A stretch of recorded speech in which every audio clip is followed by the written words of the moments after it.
What's up, people? This is RGC and welcome to another video. Last month I did a video to, kind of talk about some of the games I've been playing recently, or the game I had played last month, and I decided to do the same thing this month.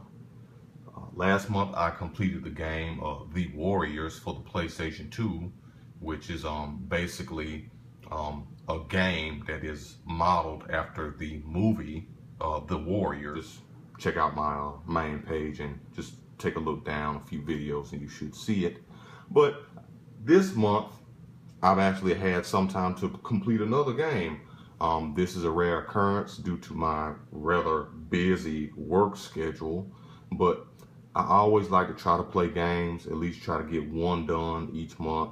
I'm working on PlayStation 2 this year, and I'm hoping to get to more of that GameCube collection back there next year. But this year, I'm dedicating it to PlayStation 2. But as of right now, as I stated, I'm playing PlayStation 2 games. PlayStation 2 has a large library of many quality titles, including RPGs, strategy games, fighters, racing games, stuff like that. And that's typically what you're gonna see me play. You know what I don't like, especially if you've been a long time subscriber. But this month I played an action adventure game that is actually more of a hack and slash, and that game is Nanobreaker for PlayStation 2. Published by Konami, released back in 2005. This is a futuristic action adventure game of hack and slash elements. It has some platforming elements as well. It has a third-person view.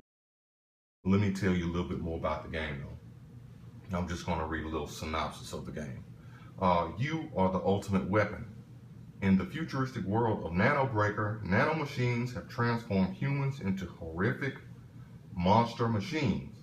As an experimental cyborg soldier, slash and rip your way through the machine onslaught with a shape-shifting plasma blade. As humanity's last hope, prevent the world from falling into certain apocalypse.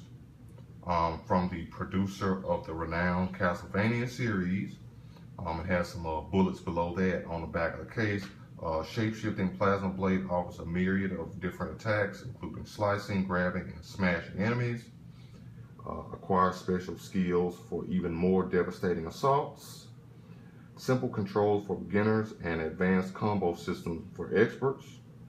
Multiple game modes, including story, splatter, and movie.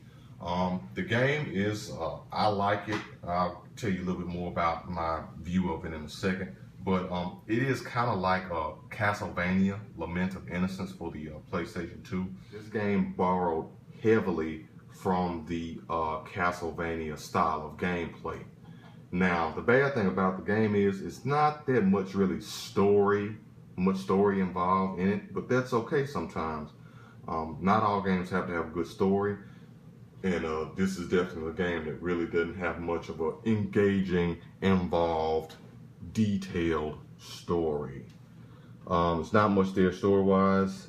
The atmosphere and the setting of the game is a futuristic world. You're on a place, on an island dedicated to the development of nanotechnology. The stage design, it's a 3D world. Most of the backgrounds and stuff are rather bland, or grays and dark colors. Kind of industrial setting, understandably. So you're not going to see a lot of bright colors and stuff like that. And that's not a big deal. There's plenty of color to be had on the game, though, due to the graphic nature of the gameplay. This is possibly one of the bloodiest games you're ever going to play. The game actually keeps score of the gallons of blood, or oil, as the game terms it. And you can actually get bonuses and level up your power or energy meter, as well as your booster attacks by the amount of blood or oil you spill of your enemies. One complaint I do have about the game is the map, though.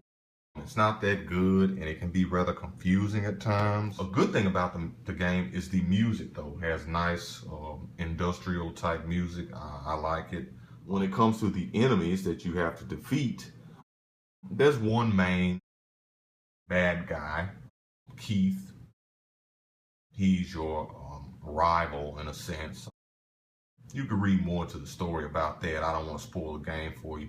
But you fight him a few times, and each time he progressively gets more challenging to defeat.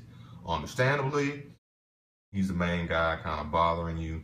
And later on, there's a pretty big plot twist when it comes to who the main antagonist is. But you play as Jake Warren. He is a cyborg soldier. His primary weapon, as you can see on the cover, is a plasma blade. It has the ability to shape shift depending on the combos you level up. He's a cyborg. He has a computer program. In order to expand his combo repertoire, you have to acquire chips, which are found scattered throughout the stages. You level up the combos by using the chips. The chips give him an expansion on the combo, allowing the combo to go on for a longer amount of time, and raising the total amount of damage it does to your enemies. The blade has the ability to shape into a hammer, a spear, as well as a scythe, and that's on top of it just being a natural blade anyway. Something that is pretty cool about the game that I do like is the RPG elements of the game. And that ties into your booster attacks, which will give you enhanced abilities for a limited amount of time. So I thought that was pretty cool. I do like the abilities that the game provides you with. It's just a matter of you leveling them up. As far as the difficulty of the game is initially not that bad. But as time goes on, understandably in the game, it does get more difficult. And the main reason it gets more difficult is because, of course, enemies have more energy that you have to deplete. But also the attack patterns get more random in a sense sometimes. The attacks become more powerful, and you are clearly just dealing with a large amount of enemies on the screen at the same time. But that's why the combos come in pretty handy, especially with the booster attack. The main thing is they do tend to pile up.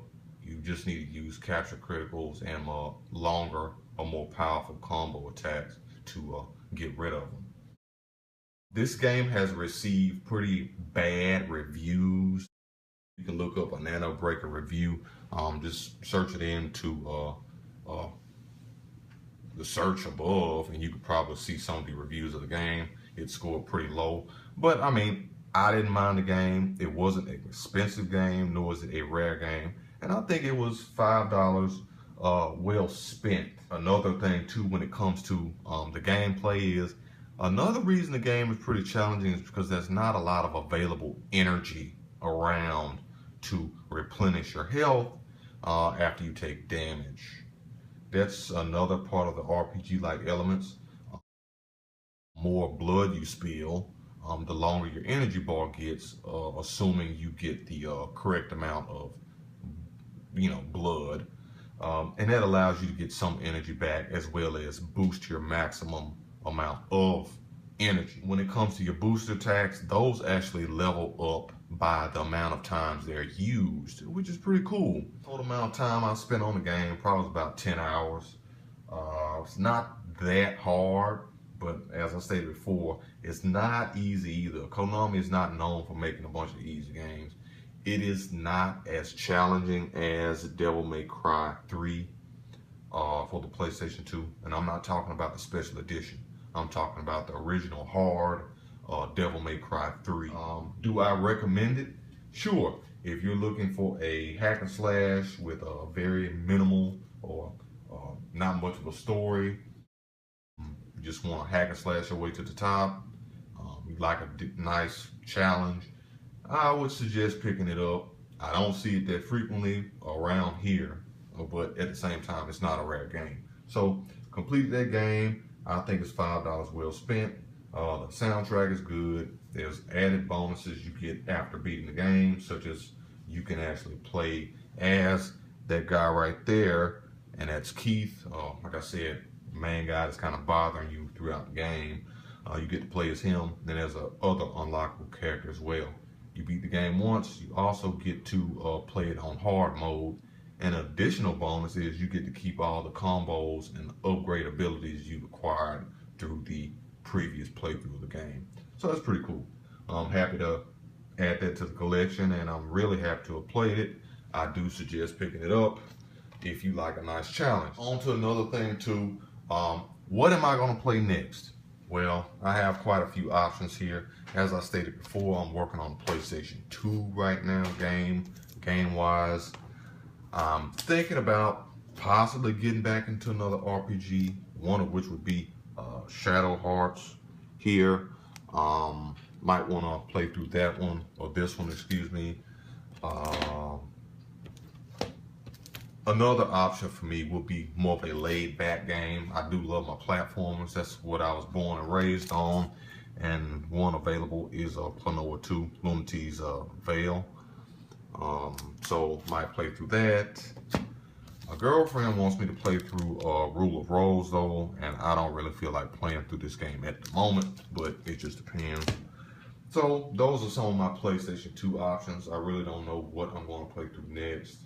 Some PlayStation 1 options I just mentioned. Castlevania Symphony of the Night, could play through it. That's an option. Mega Man Legends, I have not played through this game, but I have played through Misadventures of Trombone and Mega Man Legends 2. So those are some options available to me that I might consider when I choose a game to play next. Yeah, so that's kind of the main thing I'm doing right now. I'm just trying to complete games. Actually traded quite a bit locally, got rid of a bunch of Nintendo 64 as well as Super Nintendo games. I'm keeping my CIB Super Nintendo games, and I only have like a few loose cards, and the loose cards are fine because those are games I actually really like to play frequently, and I like to play them on the Super Nintendo. So that's about all that's really going on with me. I got a few more games I like to get, but I'm really slowing down on the buying. I'm more trying to concentrate on refining, upgrading some condition of games, and just